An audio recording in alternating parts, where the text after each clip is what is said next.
Greetings and salutations, how's everybody doing? So this time, looking at the film, The Last Emperor.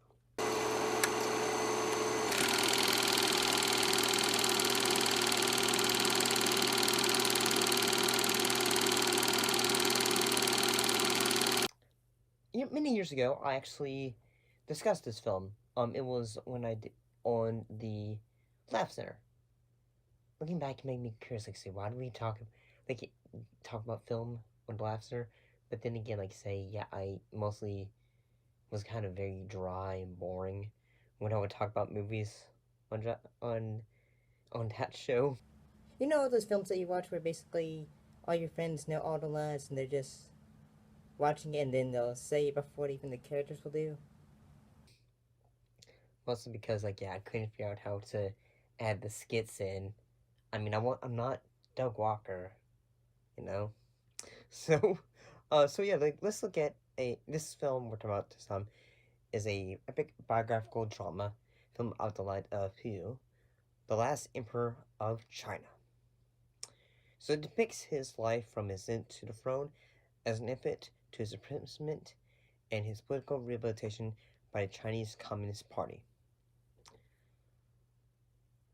When it the way they made me really quite shocked is at the beginning of the film, they have an introduction by Turner Classic Film explaining the film, how at the 60th Academy Awards it won all 9 Oscars it was nominated for, including Best Picture, Best Director, Best Adapted Screenplay, and won several other accolades, including 3 BAFTA Awards and 4 Golden Globe Awards.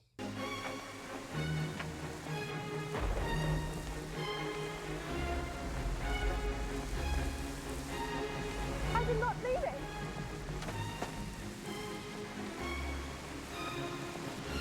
I did not mean it!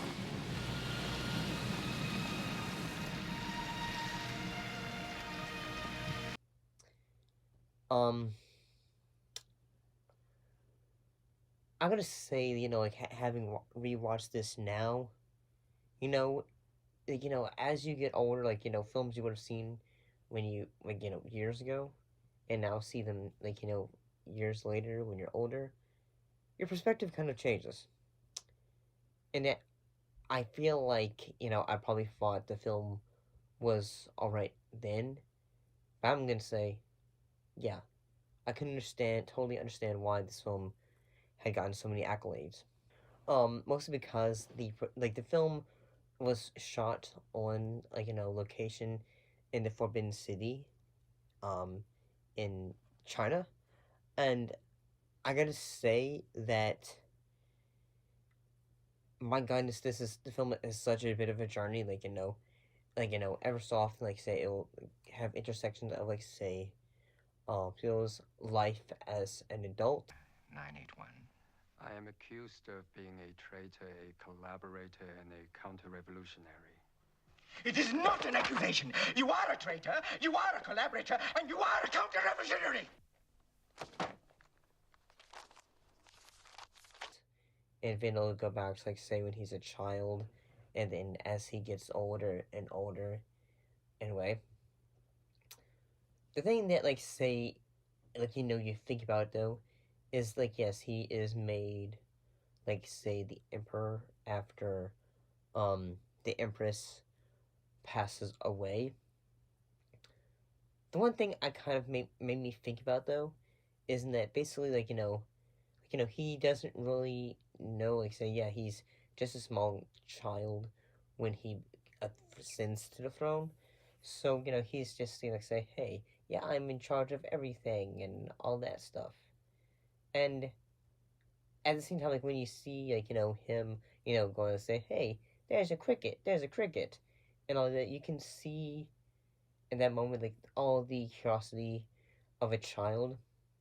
And, even though he does not want to be there because, he wants to be with his family and all that, his mother and all that, because, he's still very young. Cricket! Cricket! Where's the cricket? Ah, he is my friend, Your Majesty. safe and warm under my arm. Kept me company on the long journey here. Ah, see? He is kowtowing to your majesty. Now he can be the emperor's cricket. I gotta say, say whether it's the, I do say some moments where I say, oh boy, is in that there's a sequence in which he is talking to his younger brother, and he's basically telling him say, hey, yeah, you're not the emperor of China, the emperor of China is he's across the the walls, and he drives a car and all that. So he's really just say confused. He's wondering what's going on, because in that moment he realizes say, hey, am I being misled about everything? And yeah, Peter O'Toole, who's also in this film, As we said, hello.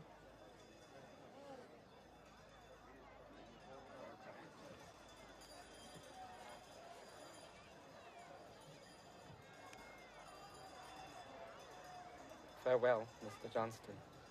Farewell, Your Majesty.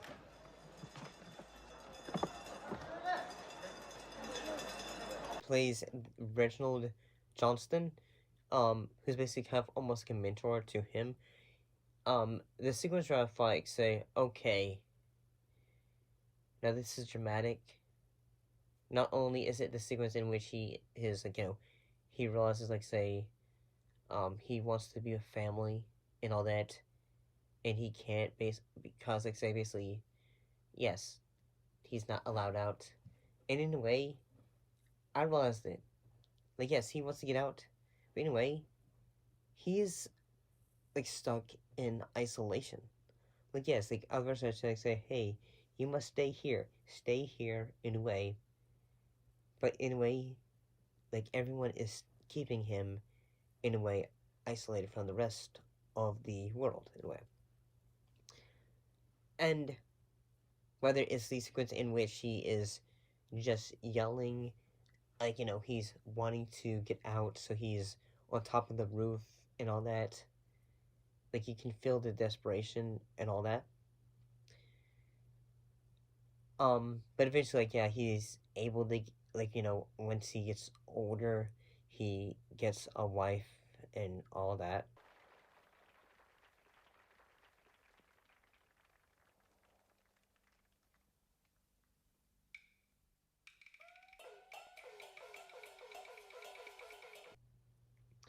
And but eventually, Japan goes and says, "Hello, we're taking over now," and they basically says, "Okay, you have an hour.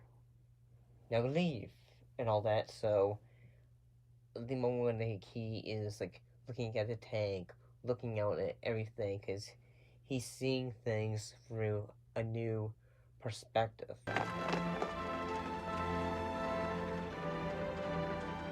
Please, Your Majesty. What?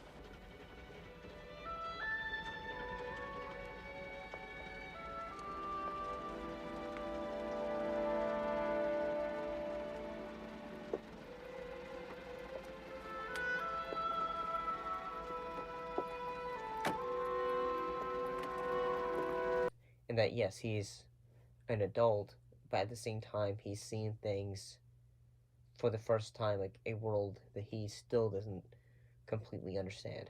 Yes, he is getting information from outside of the world, but at the same time, it's not yeah, it's almost say hearing it on the internet, but at the same time, you don't get the full understanding of it unless you're probably perhaps have going to a location firsthand.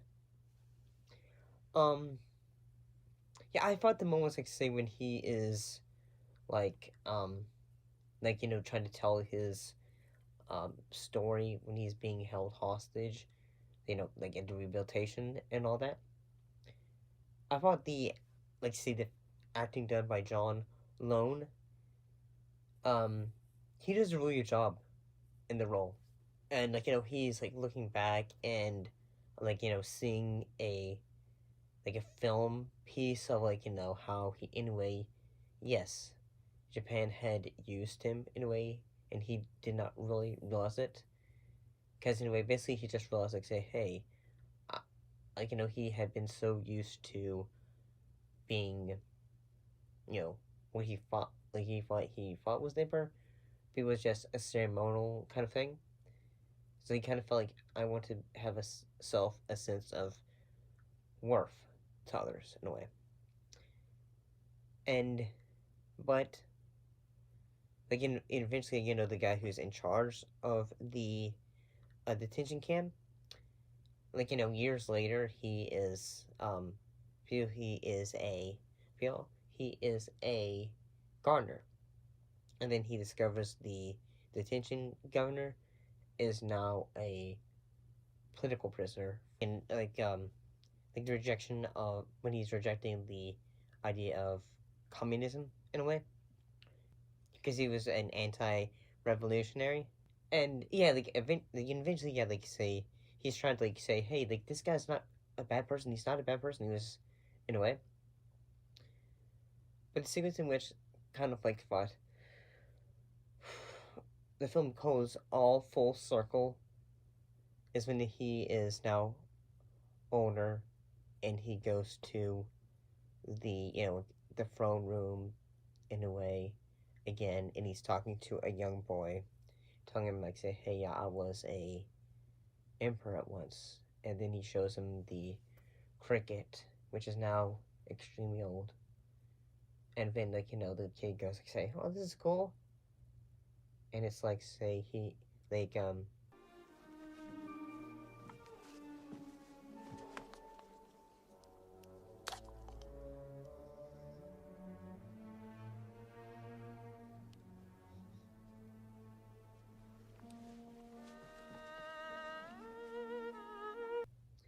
he was never there. Like he disappears.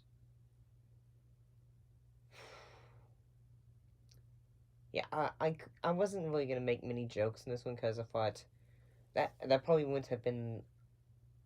I thought like, well, why would I do that? Like yeah, I'm sure I probably could have, but I thought no, no.